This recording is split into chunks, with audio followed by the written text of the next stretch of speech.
Kebiasaan kita sehari-hari bisa banget berpengaruh terhadap perubahan iklim. Sebelumnya kita ngobrol perkara konsumsi makanan, buat pekan ini kita bakal ngobrolin soal energi. Ketergantungan kita terhadap energi fosil seperti BBM atau batu bara ternyata punya dampak secara langsung terhadap cepatnya perubahan iklim. Sudah saatnya kita melestarikan energi tak terbarukan dan beralih ke energi bersih dan terbarukan. Pertanyaannya, ada nggak nilai-nilai syariat Islam yang mengatur tentang pelestarian energi atau penggunaan energi bersih dan terbarukan? Saya Naomi Liandra, Anda sedang mendengarkan Climate Tales, kerja bareng KBR Prime dan Uma for Earth Greenpeace Indonesia. Kita langsung ngobrol bersama dengan relawan Solar Generation, Amalia Narya Saleha, Amel, dan juga pengurus masyarakat energi terbarukan, Hanafi Guciano. Halo. Halo, Assalamualaikum. Hai, selamat pagi. Selamat pagi, baik. Nah, kita mungkin langsung ke Mbak Amel dulu kali ya. Kita pengen tahu dulu nih, bagaimana sih sebenarnya persepsi anak muda di Indonesia perkara penggunaan energi ini dan dampaknya terhadap krisis perubahan iklim? Oke, so menurutku krisis iklim ini tuh merupakan isu tersier masih di kalangan anak muda. Jadi kenapa? Karena itu masih dianggap sebagai isu pinggiran yang posisinya memang belum penting ketimbang isu ekonomi, kesehatan, bahkan pendidikan. Padahal faktanya sebetulnya climate change atau krisis iklim ini tuh selalu berkaitan dengan tentang masalah pendidikan, tentang masalah kesehatan dan ekonomi juga gitu. Dan selain itu juga aku melihat bahwa sebenarnya anak-anak muda di Indonesia ini tuh mereka merasa khawatir terhadap krisis iklim, tapi mereka ini belum tahu banyak tindakan apa sih yang perlu dilakukan untuk mengatasi atau beradaptasi dalam permasalahan iklim ini, gitu sih. Baik.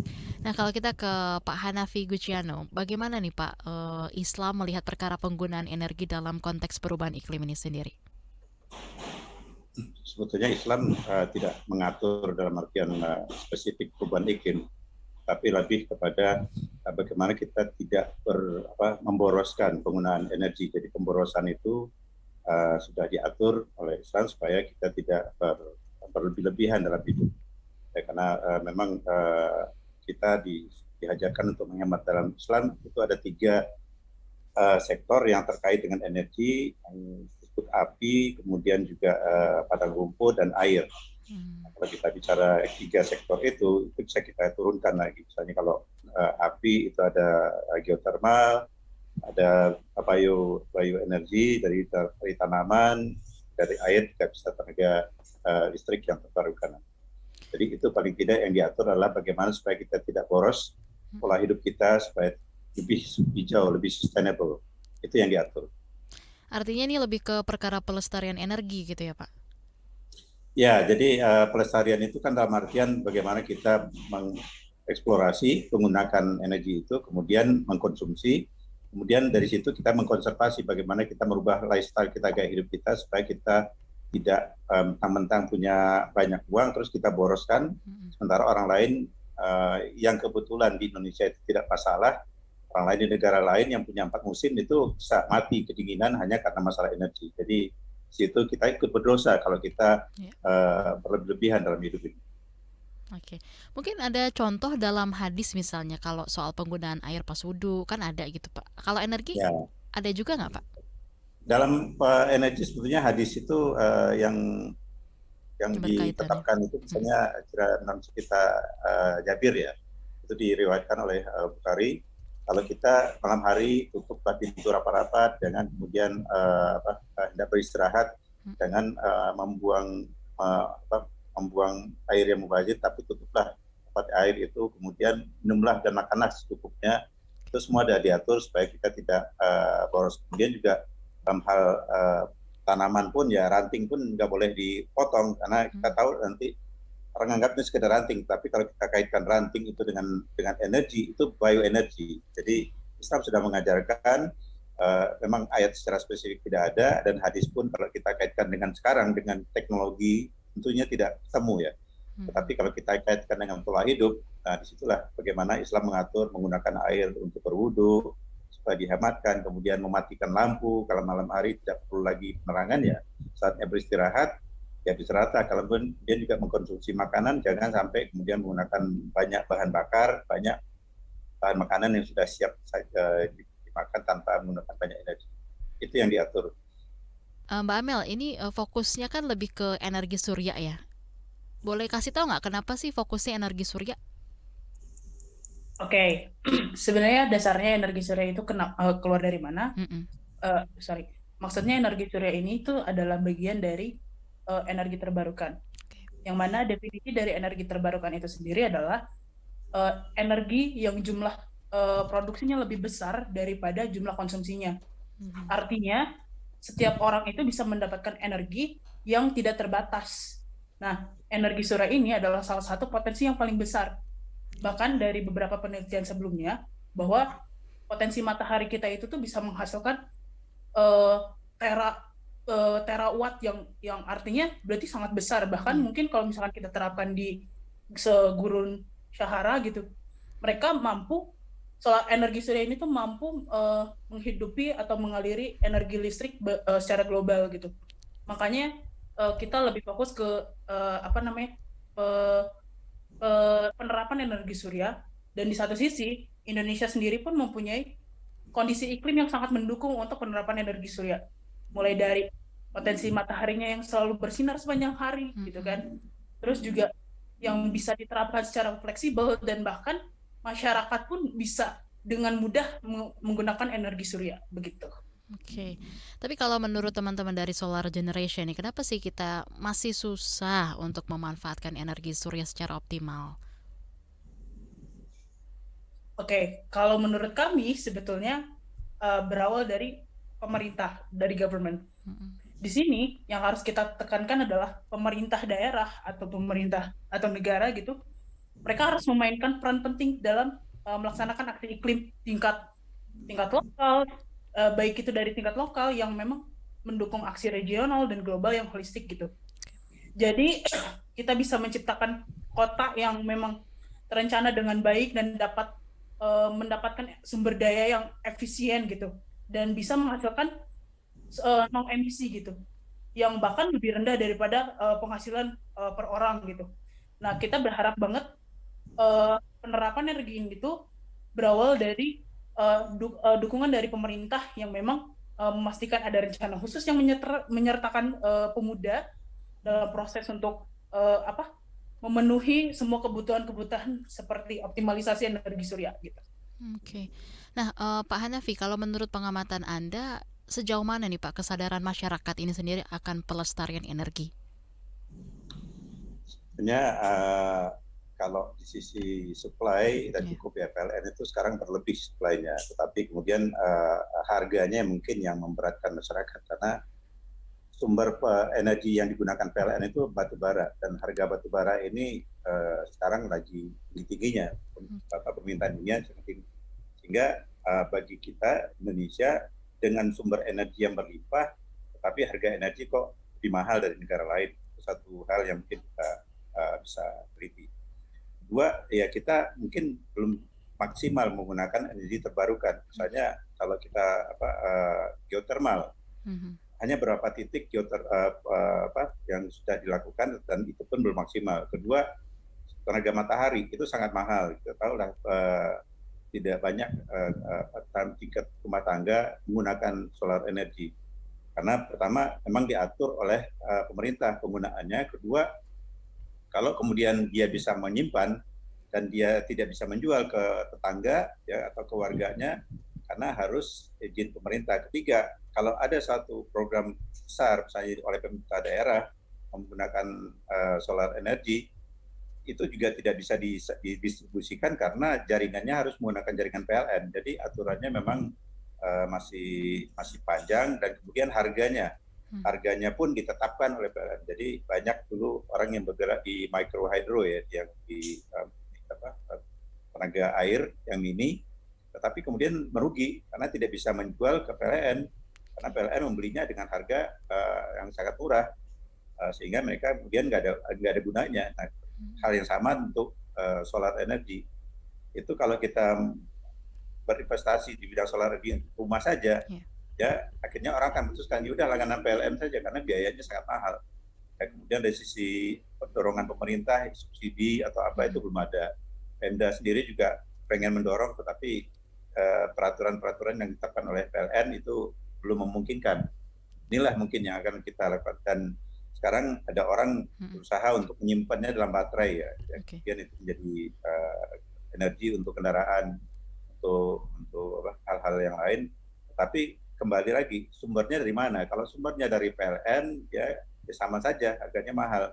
Kalau kemudian dari matahari, kita tidak punya dana untuk instalasi di rumah tangga, di tingkat rumah tangga. Itu sangat mahal. Micro hydro tidak bisa connect ke PLN, karena biasanya kalau micro hydro itu di pelosok-pelosok ya, di tempat air yang ada. Jadi inilah masalah kita. Semestinya nilai harga listrik kita nggak semahal di negara-negara lain, karena kita diberkahi oleh banyak sumber energi. Tapi itulah mungkin seperti tadi anak muda tadi mengatakan, ya memang pemerintah masih berkutat bagaimana caranya supaya kita bisa surplus dalam sistem energi, khususnya yang terbarukan. Karena kalau menggunakan batu bara, pertama itu menambangnya saja sudah merusak lingkungan, kedua membakarnya saja sudah berkontribusi kepada emisi karbon, perubahan iklim. Dan kita menuntut kepada pemerintah supaya melakukan berubah ke energi terbarukan. Artinya PLN harus membayar ganti rugi dari emisi karbon tadi. Nah, inilah yang kaitannya dengan perubahan iklim.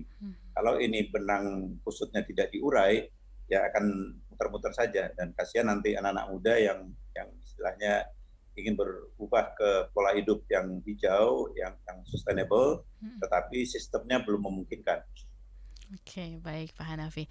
Nah, kita ke Mbak Amel lagi ya. Mbak Amel, ini investasinya mahal nih kalau tenaga surya. Gimana tuh? Bisa murah nggak kira-kira?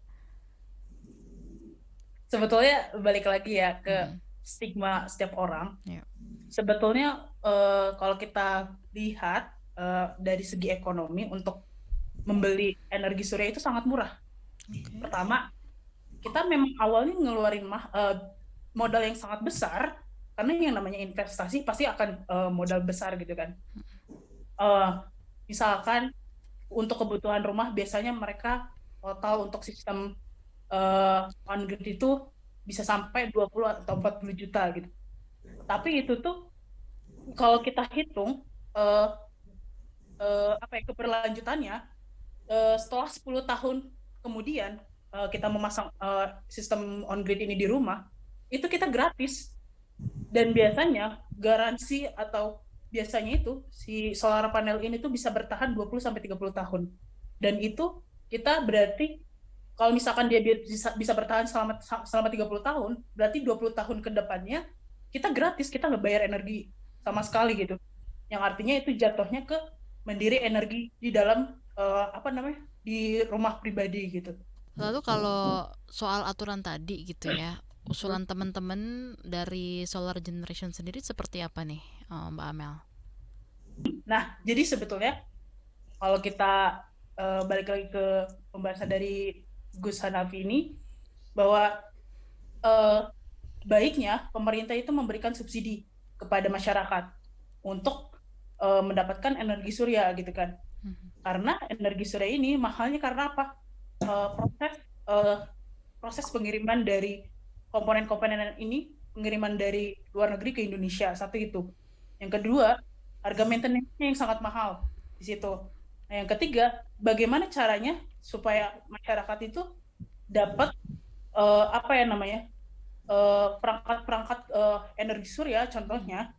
Nah, dan kemudian bagaimana caranya mereka bisa berinovasi.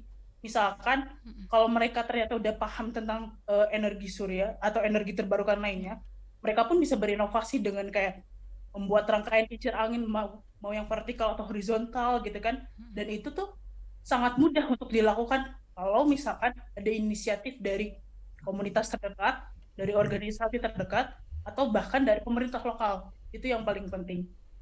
Baik. Nah, kita lanjut lagi nanya ke Pak Hanafi ya.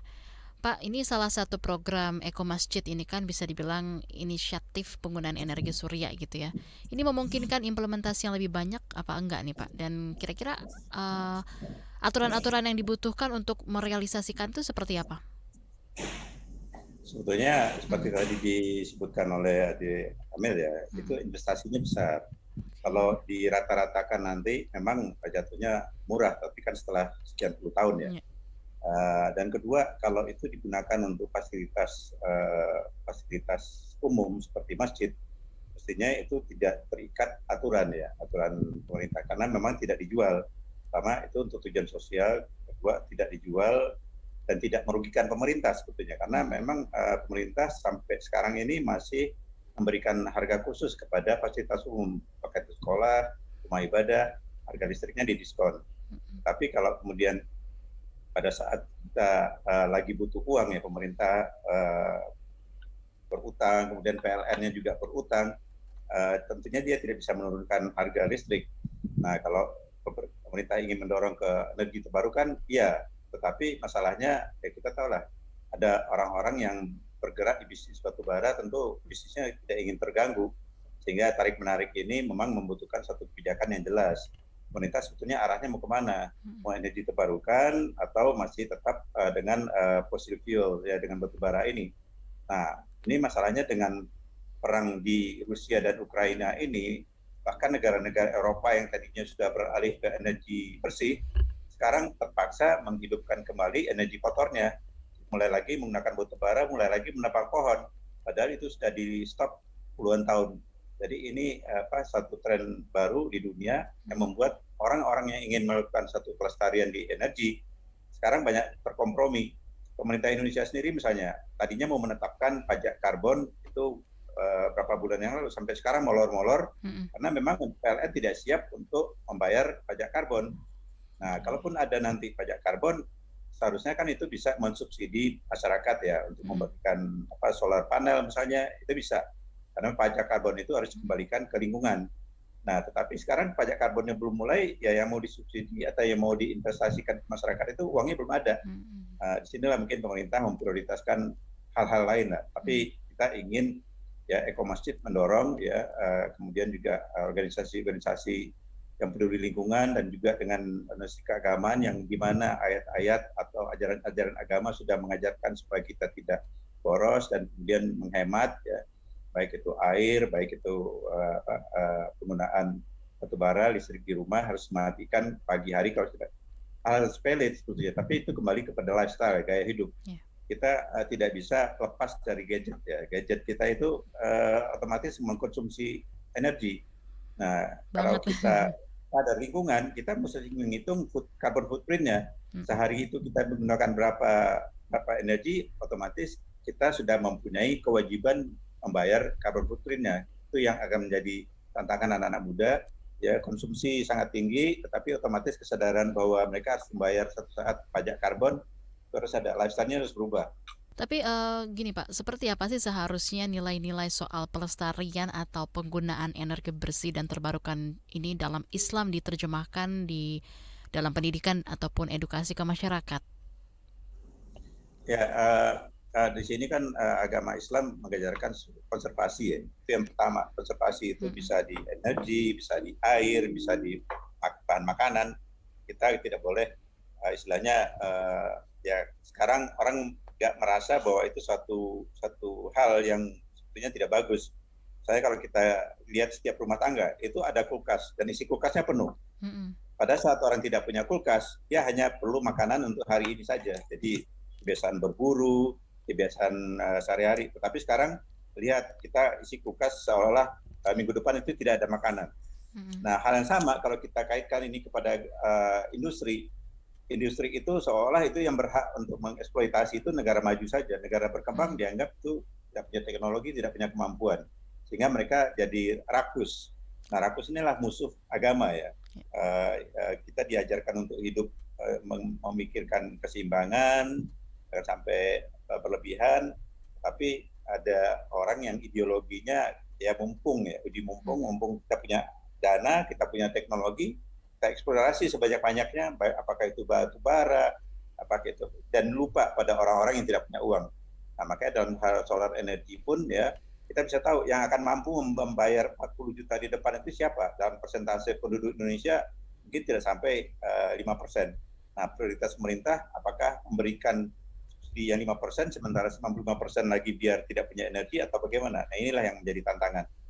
Dan kembali lagi agama hanya mengajarkan konservasi. Kita berhemat, jangan kemudian mentang-mentang kita punya uang, kita beli banyak bahan makanan, sehingga bahan makanan itu harus diingat, itu juga membutuhkan energi, menyimpannya di kulkas atau di supermarket dia menggunakan energi juga supaya nanti ikannya tidak busuk, dagingnya tidak busuk. Jadi itu semua dibebankan ke konsumen. Nah, kemudian juga kalau kita menggunakan air ya, ada beberapa sumber energi yang menggunakan air seperti PLTA di Sumatera Utara, di Sumatera Barat dan di daerah lain, itu ujung-ujungnya merusak lingkungan. Jadi kompensasinya dapat energi murah, tetapi merusak lingkungan. Dapat tambang batu bara, tetapi kemudian merusak lingkungan. Kemudian membakar batu bara itu melepas emisi karbon, dan itu merusak bumi. Ya, bumi makin panas, perubahan iklim. Dan dampaknya siapa yang menderita perubahan iklim adalah masyarakat yang tidak punya apa-apa, yang hidup di pinggir laut, di pinggir sungai, kena banjir, kena longsor, dan itu rata-rata masyarakat miskin. Dan kebetulan itu hampir sebagian besar berada di dunia itu negara-negara Islam yang banyak menderita banjir, longsor. Sementara negara industri yang menikmati listrik, yang menikmati apapun yang dieksplorasi dari negara berkembang tidak merasakan dampak perubahan iklimnya, karena lifestyle mereka memang ya mereka rumahnya pakai AC, ya. Saya di rumah walaupun bisa menggunakan AC, sebaiknya ya tidak menggunakan AC. Dan kulkas ya kita cukup 3 hari sekali belanja, tidak perlu 1 bulan soalnya besok kelaparan. Ya. Itu sesuatu yang tidak diajarkan oleh agama. Nah, kemudian air ya tadi sudah disebutkan bagaimana kita menggunakan air untuk berwudu secukupnya saja, jangan sampai kemudian kerannya melimpah. Ya mungkin kita mampu membayar airnya, tapi bayangkan orang lain yang harus tidak bisa menggunakan air bersih, ya, air yang layak untuk bersuci. Jadi bisa dibilang perspektif masyarakat ini juga perlu diubah gitu ya Pak ya, misalnya konservasi energi termasuk ibadah. Seperti itu atau gimana Pak? Ya betul, karena konservasi penghematan itu adalah bagian dari amalan yang diajarkan oleh agama. Agama manapun mengajarkan hal seperti itu. Dan kedua, kita harus ingat yang membutuhkan energi ini bukan cuma manusia, tetapi juga binatang, ya, hewan, tumbuhan. Sekarang untuk menggunakan energi, orang di Eropa harus memangkas pohon. Memangkas pohon karena listriknya mahal. Artinya apa? Pada saat musim dingin, dia harus menggunakan pohon tadi untuk menghangatkan tubuh. Tapi pada saat musim sudah musim semi, dia akan menghadapi kebanjiran, hujan, karena tidak ada lagi yang menyetop air pada saat hujan karena pohon-pohonnya sudah ditebang sehingga mendatangkan bencana. Ini siklus ini kita lihat terjadi di bagian negara orang atau negara yang banyak menebang pohon selalu mengalami banjir, selalu mengalami longsor. Nah, kita tidak ingin seperti itu karena kebetulan Indonesia adalah negara yang mempunyai hutan terbesar ketiga di dunia. Kalau kita membiarkan masyarakat agama, membiarkan orang menebang hutan seenaknya, ya tunggu akibatnya. Demikian juga kalau misalnya kita membiarkan batu bara dijual ke luar negeri, ya banyak yang kaya raya, tapi kemudian tidak membayar pajak atau kemudian tambangnya ilegal, itu merusak lingkungan. Ya masyarakat lain yang warga negara lain tidak mendapatkan apa-apa haknya. Jadi kewajiban kita diminta, tetapi haknya kita tidak diberi. Nah di sini masalah keadilan. Lagi-lagi itu diutamakan dalam agama, keadilan. Oke, baik. Nah, kalau kita ke Mbak Amel lagi nih ya, Mbak Amel, kalian kan punya program-program yang menarik gitu ya, seperti Green Camp, kemudian juga workshop energi surya untuk sekolah, dan kegiatan kampus ke kampus gitu. Edukasi seperti apa sih yang diberikan dalam program-program yang tadi aku sebutkan itu, Mbak? Oke, biasanya sih program kita ini lebih fokus untuk pengenalan tentang energi terbarukan, satu itu. Kemudian potensi dan mana sih yang lebih tepat untuk menangani masalah krisis iklim ini. Nah, yang ketiga, kita lebih banyak pembekalan tentang energi surya, karena kan banyak orang yang masih stigmanya masih ke masalah mahal itu tadi. Padahal sebetulnya penerapan energi surya ini tuh ada 3 sistem. Ada sistem on-grid, off-grid, dan hybrid.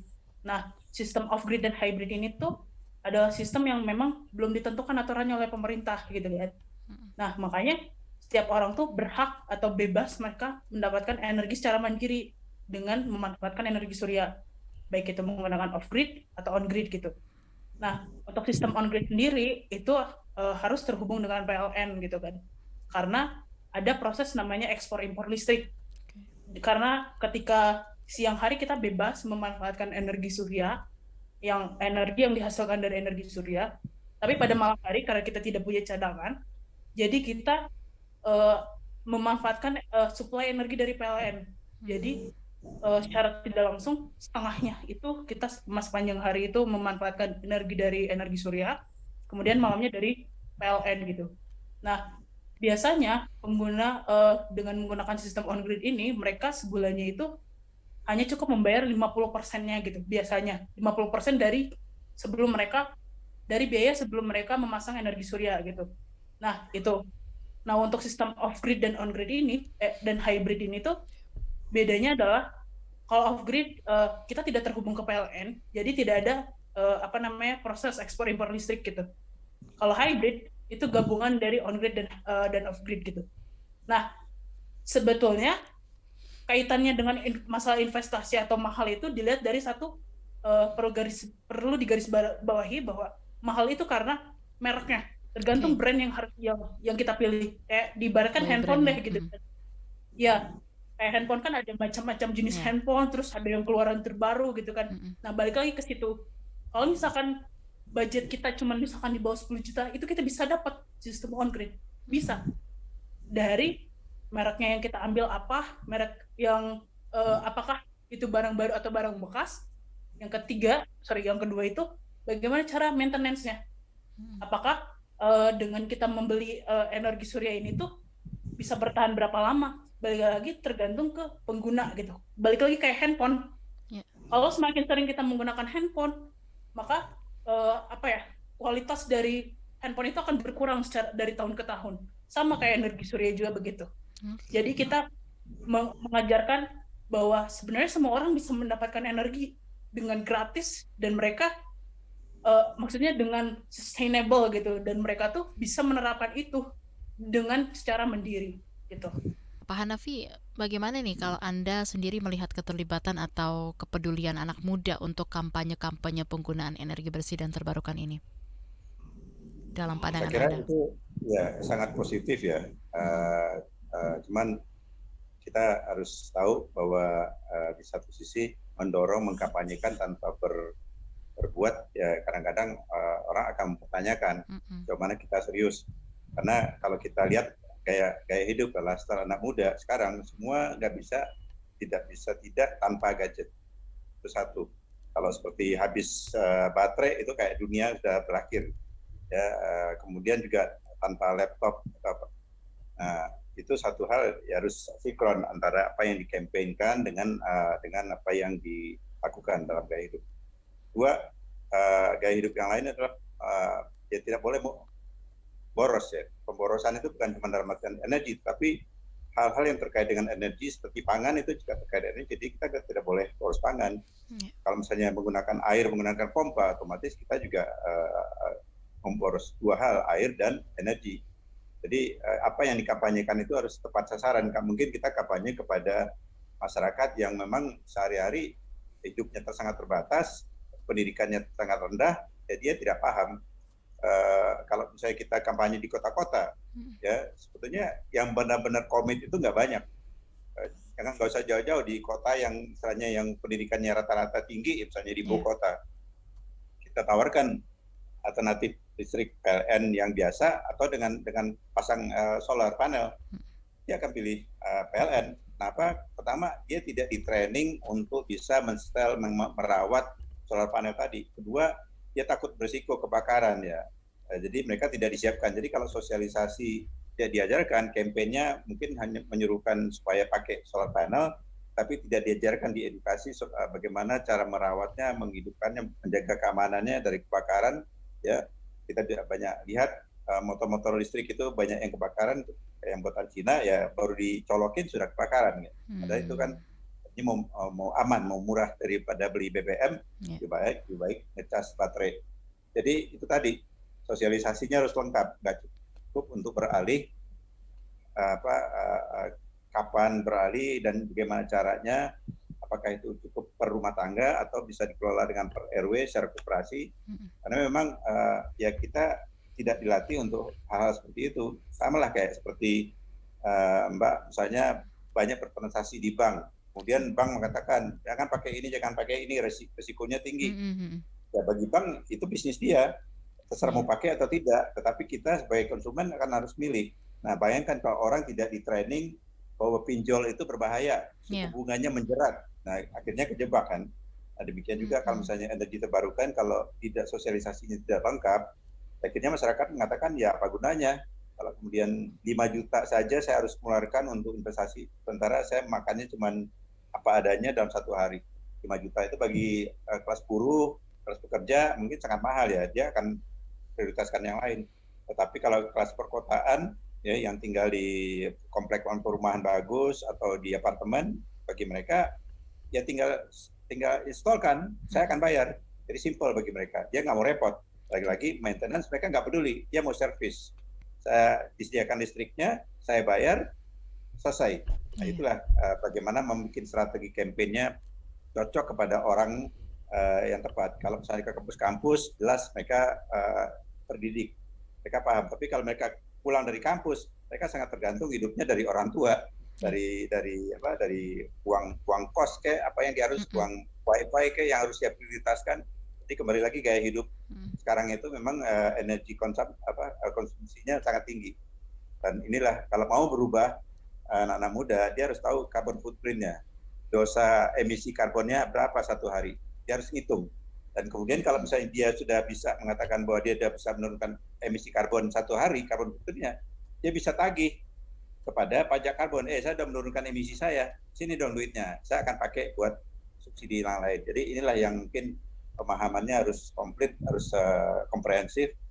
Pemerintah memang berkewajiban ya, dan agama sudah mengajarkan, berikan haknya, kemudian jangan boros, ya lakukan penghematan, itu ajaran agama. Pemerintah tidak memberikan haknya, tidak memberikan harga yang murah, ya kemudian memprioritaskan industri kan, dan juga dalam penjualan energi kita tahu yang seharusnya kena subsidi malah yang disubsidi salah, ya orang-orang industri, perusahaan yang disubsidi dalam artian BBM. Nah sekarang dalam listrik kita juga tahu listrik yang untuk industri beda harganya dengan rumah tangga. Nah seharusnya itu transparan. Inilah yang diperjuangkan oleh masyarakat energi terbarukan, bagaimana supaya kita beralih tetapi tidak memberatkan. Kalau beralih dari batu bara saja semua bisa, tetapi kalau memberatkan orang harus mempunyai hak untuk memilih. Baik, Mel, ini berarti termasuk ngajakin ngurangin waktu online juga dong, atau ngurangin pakai handphone juga nggak sih tuh? Ngitung jejak karbon juga mungkin seperti yang tadi Pak Hanafi bilang.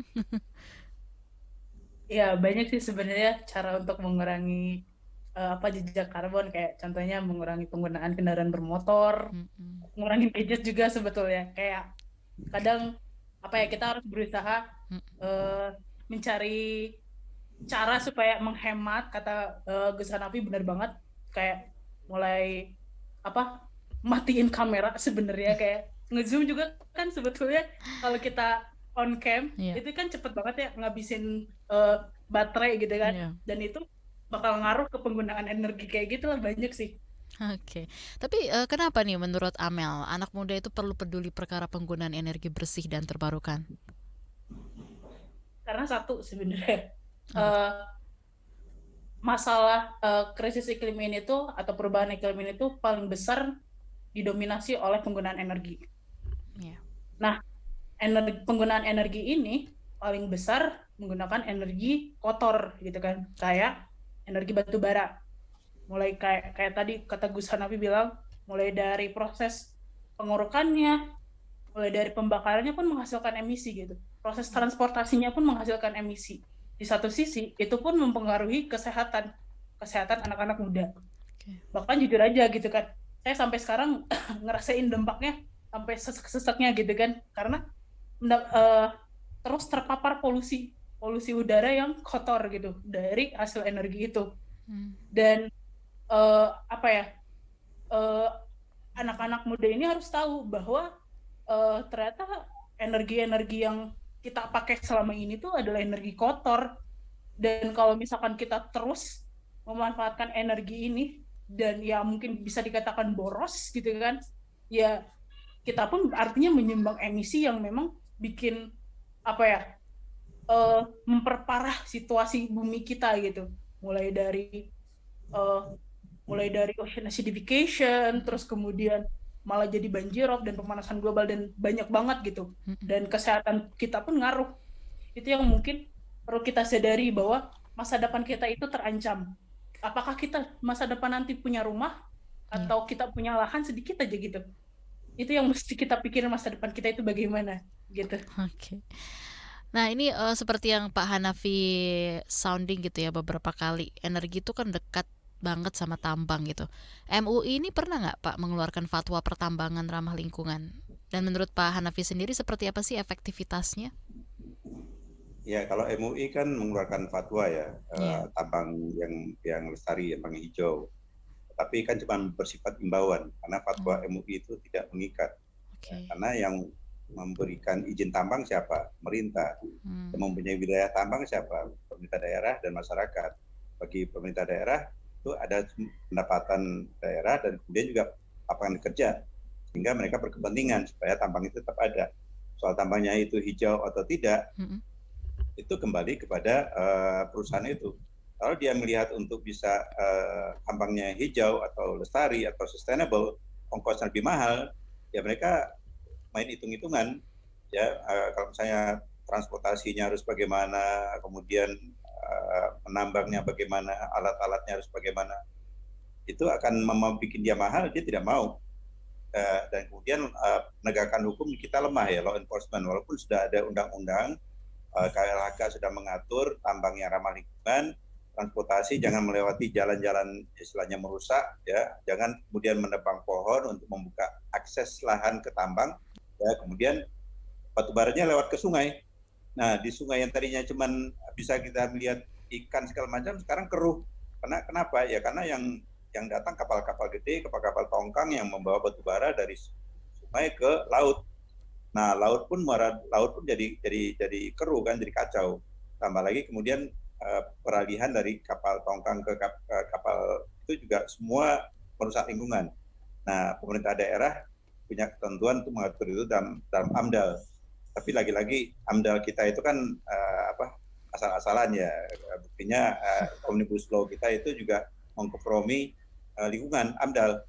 Jadi ini yang menjadi tantangan kita. Kalau kita benar-benar serius untuk go green, ya energinya benar-benar harus sustainable, harus lestari, sebetulnya ya kembali kepada ajaran etika, dan etika itu banyak terkait dengan agama. Kalau Tuhan sudah memberikan kita gunung, memberikan kita air, sungai, memberikan kita pohon, ya itu sumber energi semua.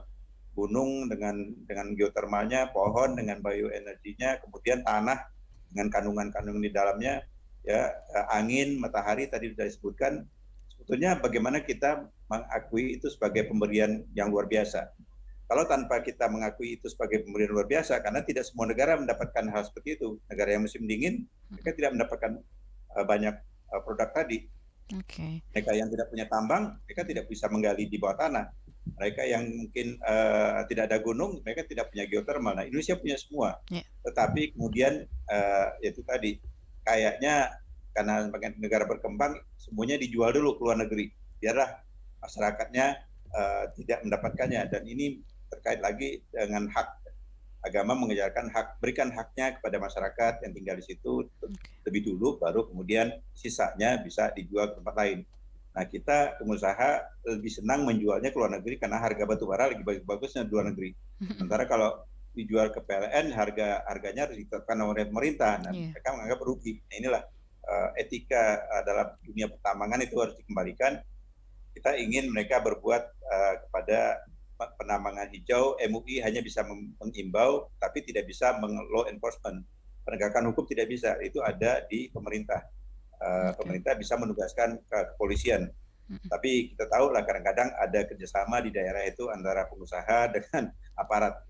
Ini mentalitas yang perlu kita perbaiki, dan agama memang diberikan amanat untuk itu, tapi kadang-kadang kita harus berbenturan sama kebijakan yang tidak jelas, penegakan hukum yang lemah, dan kemudian masyarakat yang kadang-kadang permisif ya. Udah biarin aja ya, bukan urusan saya. Nah, ini yang perlu kita suarakan. Generasi muda ya teman-teman Mbak Amel harus menyuarakan itu, jangan permisif. Kita punya hak, generasi ke depan itu punya hak namanya keadilan iklim.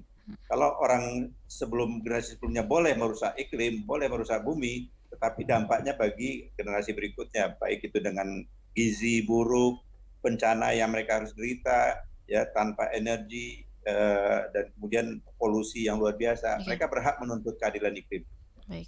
Tapi ini terakhir nih ya, Pak Hanafi dan juga Mbak Amel, semendesak apa sih Pak dibikinnya aturan yang benar gitu, nggak kompromistis untuk penerapan penggunaan energi bersih dan terbarukan? Mungkin dari Pak Hanafi dulu, nanti dilanjutin sama Mbak Amel, ditambahin silakan.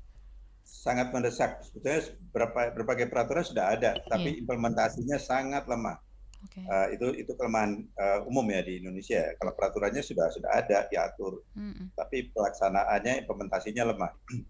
Nah, kedua ya itu tadi masalah keadilan iklim ini memang harus disuarakan bukan hanya antar generasi tetapi juga antar negara. Oke. Nah, sekarang dengan masalah perang di Ukraina ya dengan berbagai energi yang kemudian jadi harganya sangat mahal dan kemudian di Eropa yang tadinya sudah go green ya lingkungannya sudah bagus hijau sekarang merusak lagi. Karena terpaksa. Nah, sementara kita tidak terpaksa, mestinya kita masih bisa mengkampanyekan energi yang bersih di Indonesia. Ya. Mm-mm. Berlimpah kok. Dari matahari, air, pohon, ranting pun bisa jadi energi. Bahkan limbah makanan. Kalau kita misalnya kumpulkan limbah makanan di restoran-restoran, itu bisa menjadi biofuel, energi bio ya, dari limbah makanan, sisa makanan. Itu banyak yang bisa kita lakukan. Itu juga sudah lestari energi yang hijau ya, lestari. Oke. Tapi balik komitmen kita kadang-kadang lemah, jalan pintas begitu banyak dan kemudian tidak semua orang mau go green ya. Baik itu di rumah ibadah masih banyak yang tidak melakukan konservasi, gaya hidup, transportasi dan segala macam, masing-masing pengen punya kendaraan, pengen beli kendaraan, pengen kredit ya. Kemudian kalau ke supermarket belinya yang barang-barang import yang semua bisa dihitung jejak karbonnya. Tapi kalau kemudian disuruh nanam yang hijau, males. Padahal itu pertanian itu adalah satu sektor yang sangat berkembang sekarang, terutama bagi anak muda. Jadi ini mendesak banget ya kalau menurut Pak Hanafi. Nah, dari Mbak Amel gimana nih Mbak? Dari aku juga sama, sangat mendesak banget. Karena kayak kalau kita lihat ya, kita sebagai kaum muda itu sering banget ngerasa kayak terhambat dan mudah putus asa karena pendekatan top down pemerintah itu yang keras dan mereka nggak cukup itu. Maksudnya mereka tidak melibatkan masyarakat, termasuk kita, masyarakat lokal, dalam proses pembuatan kebijakan gitu. Jadi akibatnya tuh kebijakannya itu harus mematuhi konsep mereka yang kayak nothing without us gitu kan. Dan terus seharusnya mereka itu kayak membuat kebijakan darurat iklim yang memang harus berakar pada satu, keadilan iklim, yang kedua berorientasi pada tindakan, dan yang ketiga memiliki kebijakan yang jelas dan nyata. Karena ini berarti kebijakan itu harus mempertimbangkan semua dimensi, termasuk dimensi sosial ekonomi, termasuk anak muda yang kemudian bisa berdampak pada komunitas dan juga anak muda yang terpinggirkan begitu. Baik, thank you banget untuk Pak Hanafi dan juga Mbak Amel untuk waktunya di hari ini. Dan untuk Anda pendengar, demikian Climate Tales episode kali ini. Saya Naomi Liandra.